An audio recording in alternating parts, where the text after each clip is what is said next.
Good morning students, आपका बहुत बहुत स्वागत है अपने विद्यालय की ऑनलाइन क्लासेस में। आज मैं आप लोगों के बीच बही खाता एवं लेखा शास्त्र के अंतर्गत 11th क्लास के लिए टॉपिक लाया हूँ दोहरा लेखा प्रणाली एवं जर्नल में लेखा करने के नियम, double entry, book keeping systems and journal entries rules को एनालाइज करना है। सबसे पहले शुरुआत करते हैं दोहरा लेखा प्रणाली से आशय। मैंने आपके लिए पहले से लिख के तैयार किया है एक पॉइंट। एक डेबिट को समतुल्य क्रेडिट के और एक क्रेडिट को समतुल्य डेबिट के माना जाता है। इस लाइन को मैंने लिख करके पूरे कंसेप्ट को यहीं पर क्लियर कर दिया है, लेकिन अब इस चीज़ को मैं पूरी तरह से डिफाइन करता हूँ जिससे आपको पता चलेगा कि दोहरा लेखा प्रणाली का क्या अर्थ है।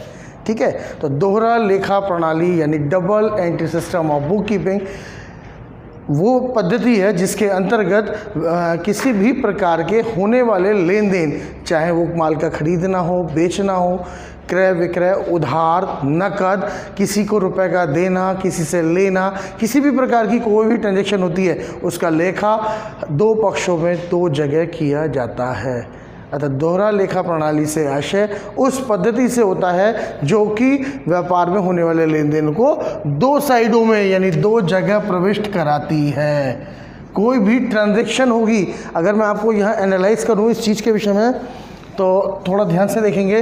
होने वाला कोई भी ट्रांजैक्शन जिसे हिंदी में बोलते हैं लेन देन, इसका प्रभाव दो पक्षों पर पड़ेगा। एक तो भैया एक है मिस्टर राम और एक और है भैया मोहन।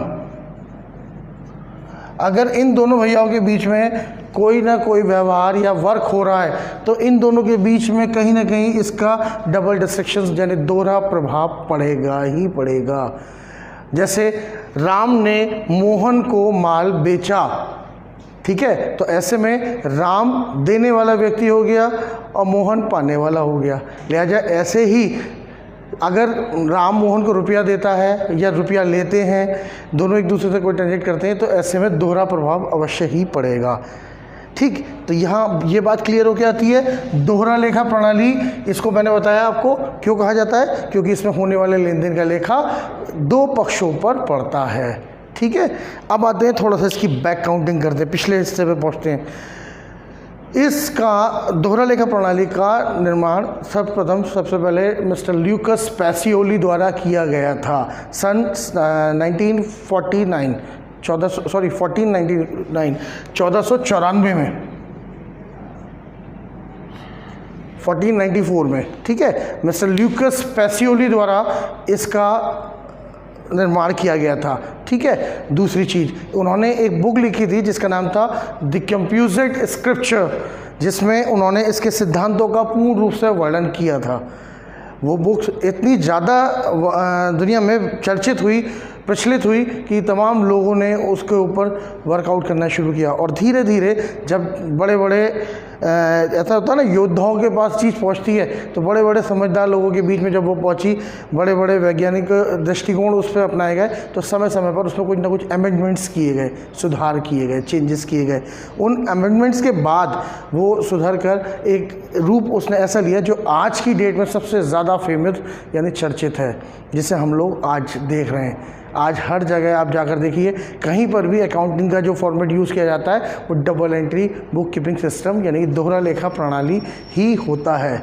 तो हमने आज यहाँ पर जाना दोहरा लेखा प्रणाली यानी दोहरा लेखा प्रणाली से आशय उस पद्धति से होता है जिसमें होने वाले लेन देनों का लेखा दो पक्षों में किया जाता है। एक पक्ष डेबिट और दूसरा क्रेडिट, यानी एक पक्ष ऋणी और दूसरा पक्ष धनी होता है। इसमें आगे मैं आप लोगों को बताऊंगा उसकी विशेषताओं के विषय में। ठीक है, तो देखते हैं उसे भी विशेषताओं को। तो बच्चों, अब हम लोग सीखेंगे दोहरा लेखा प्रणाली के पश्चात, आशय तो मैंने आपको बताया था, अब हम सीखेंगे दोहरा लेखा प्रणाली की विशेषताएं। विशेषताओं में सबसे पहले आता है न्यायपूर्ण प्रणाली। दोहरा लेखा प्रणाली अपने आप में पूर्ण रूप से न्यायपूर्ण यानी जस्टिफाई प्रणाली है। क्यों? क्योंकि इसमें जितने भी लेन देन होते हैं उनका प्रभाव हमेशा दो पक्षों पर ही पड़ता है, एक डेबिट और दूसरा क्रेडिट।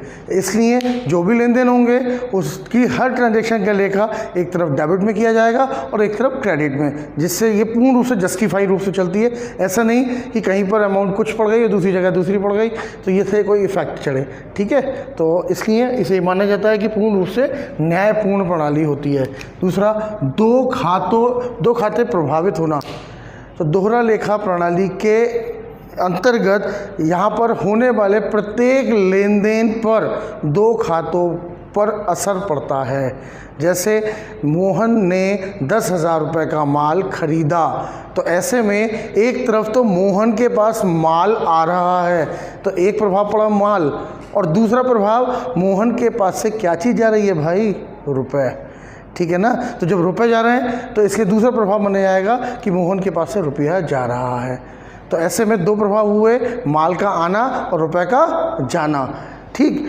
तो इसलिए ये माना जाता है कि यहाँ पर ज़्यादा अच्छा व्यूज़ ये आता है कि क्योंकि इसमें लेखा दो खातों पर प्रभाव डाल रहा है, दोनों ही प्रभावित खाते अपनी जगह पूरा वर्क करते हैं।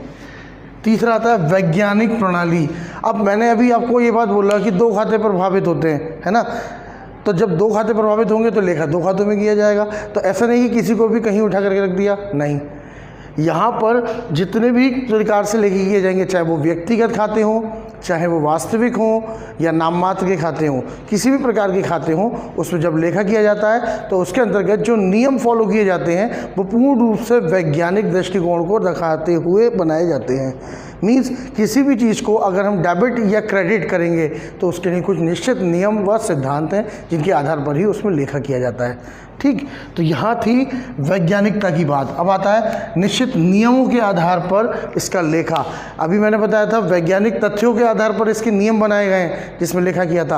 अब बात आती है जो लेखे किए जा रहे हैं व्यक्तिगत और अव्यक्तिगत खातों में, वो भी हमारे कुछ निश्चित नियमों के आधार पर किए जाते हैं। वो नियम हम आगे जा करके, चूँकि चैप्टर में मैंने आपको बताया है उसमें हम आगे पढ़ेंगे, तो वो नियम हम अगले स्टेप में जा करके अगली वीडियो में आपको पढ़ने को मिलेंगे। तो उन नियमों के आधार पर इसमें हम लेखा करना अपना सीखेंगे। अगला पॉइंट लास्ट आता है इसका, अंकगणितीय शुद्धता का ज्ञान कराने में सहायक। सबसे बड़ी चीज़ होती है कि हमने पूरे साल का जो हिसाब अकाउंट का लेखा जोखा किया, पता नहीं वो सही है या गलत है। तो यहाँ हमें सबसे बड़ा सपोर्टिव पॉइंट ये है, यहाँ पर खातों की अंकगणितीय शुद्धता की जांच होती है। मीन्स होने वाले ट्रांजेक्शन या तो डेबिट होते हैं या क्रेडिट होते हैं। ऐसे में उनका जब टोटल अरेंज किया जाता है तो जब देखेंगे तो दोनों पक्षों का योग हमें प्रॉपर मिलके दिखेगा। इससे खातों की अंकगणितीय शुद्धता का भी हमें पता चलता है। तो ये थे इसकी विशेषताएं। स्टूडेंट, अब हम आते हैं दोहरा लेखा प्रणाली के लाभ की ओर, ठीक है। तो लाभ में बात करते हैं। दोहरा लेखा प्रणाली के अंतर्गत जब हम देखेंगे कि इस प्रणाली को अपनाने से फ़ायदा क्या है, तभी तो हम इसमें आगे की तरफ बढ़ेंगे। तो इसलिए आज हम लोग जानेंगे दोहरा लेखा प्रणाली के क्या क्या लाभ हैं। पहला आता है वैज्ञानिक प्रणाली। दोहरा लेखे की यह प्रणाली वैज्ञानिक रूप से, पूर्ण रूप से वैज्ञानिक रूप से बनी हुई है। इसमें होने वाले लेन देनों को बहुत स्पष्ट रूप से लेखा किया जाता है। होने वाले लेन देन वैज्ञानिक रूप से तथ्यपूर्ण होते हैं। उसमें किसी भी प्रकार की आंकलन ऐसा नहीं किया जा सकता कि कोई ये कहे कि हमने इसे अपनी मर्जी से बनाया, ठीक है। तो नियम के आधार पर चलती है। दूसरा, महत्वपूर्ण सूचनाएं प्राप्त होना। दोहरा लेखा प्रणाली में जब हम पूरे वर्ष के व्यापारिक लेन देनों का लेखा करते हैं तो उसका लेखा करते समय हमें इसकी संबंधित जितनी भी सूचनाएं होंगी वो हमें पता चलेंगी। जैसे मैंने आपसे कहा हमारा एक बिज़नेस इस्टेब्लिश करा, हमने अपना बिज़नेस इस्टेब्लिश करा और उसमें हमने पूरे साल के ट्रांजेक्शन्स नोट करे, यानी लेन देन। क्या क्या करा हमने? क्रय भी करा, विक्रय करा, है ना, रोकड़ प्राप्त की, रोकड़ दी, खर्च करे, आमदनी करी, है ना, खर्च, आमदनी, इस सब चीज़ों का हमने हिसाब किताब परफेक्टली रखा और रखने के बाद पूरे साल के एंड में आकर के हमने इसमें से ढूंढना शुरू करा हमें क्या लाभ हुआ या हानि हुई। मीन्स सकल लाभ हुआ या हानि हुई, शुद्ध लाभ हुआ या हानि हुई, हमारे व्यापार में कितनी संपत्ति है, कितनी ही हमारी देनदारी है, यानी हमें किसका कितना पैसा देना है। साथ ही साथ हम बहुत सारी चीज़ों का इसमें एनालाइजेशन कर सकते हैं। हम अपने यहाँ पर इसका कैश फ्लो देख सकते हैं, ठीक। कैश फ्लो में हम देखेंगे कि पूरे साल के अंतर्गत हम पे कितना रुपये आ रहा है और जा रहा है। इन सभी चीज़ों का हम लेखा जोखा इससे आसानी से रख सकते हैं और जिससे हमें इन सारी सूचनाओं की जानकारी आसानी से प्राप्त हो सकती है, ठीक। अब इससे मैं और आगे बढ़ता हूँ। गणितीय शुद्धता की जांच, अभी विशेषताओं के अंतर्गत भी मैंने बोला था कि इसमें गणित संबंधी शुद्धता की जांच होती है, तो वही बात मैं यहाँ पर आपको बोलूँगा कि जितने भी गणित संबंधी शुद्धताएं होंगी उसकी जांच इसके अंतर्गत होंगी। क्यों? होने वाले सभी लेन देनों का लेखा एक तरफ डेबिट होगा और एक तरफ क्रेडिट होगा, है ना। अब डेबिट और क्रेडिट में जब लेन देन नोटिस किए जाएंगे तो डेबिट में कुछ लेन देन जा रहे होंगे, कुछ क्रेडिट में भी जा रहे होंगे, है ना। उन लेन देनों को जब हम एक सर्टिफाइड रूप से एक बुक में नोट करेंगे, जिसे हम बोलते हैं ट्रायल बैलेंस, हिंदी में बोलेंगे इसे तलपट, तो जब हम उसमें इसका लेखा करेंगे तो उसके बाद जो इसकी जांच होगी उसमें पता चलेगा कि हमारे लेन देनों का जो डिफरेंस कॉस्ट है वो बिल्कुल सही रूप में निकल के आएगा। क्यों? एक सिंपल सी लॉजिक है, हमारी जितनी भी आमदनी होगी वो बराबर होगी खर्च प्लस बचत, होगी नहीं होगी?